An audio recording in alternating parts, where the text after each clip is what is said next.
pengetahuan korang, Yusof Rata baru sahaja dilepas dan dibebaskan bagi satu pertuduhan di bawah Seksyen 39B dan satu pertuduhan di bawah Seksyen 36 Akta Senjata Api. Okay?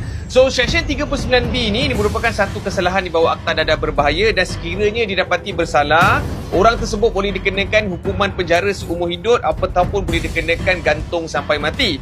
Seksyen 36 Akta Senjata Api pula adalah kesalahan yang melibatkan seseorang itu mempunyai kepemilikan ke atas senjata-senjata tiruan dan sekiranya orang ini dapati bersalah bagi kesalahan tersebut, orang ini boleh dikenakan penjara ataupun boleh dikenakan denda up to RM5,000. Okay? So, di dalam melepas dan membebaskan Yusof Rata ni, kita boleh tengok bahawa alasan penghakiman daripada hakim menyatakan bahawasanya pihak pendakwaan telah gagal untuk membuktikan satu kes prima facie. Okay? So, macam mana sebenarnya nak membuktikan satu kes prima facie? So, kita akan tengok balik tadi Seksyen 36 dan kita akan tengok balik Seksyen 39B. Okay? So, menarik untuk kedua-dua kes ni, kedua-dua kes kongsi elemen yang lebih kurang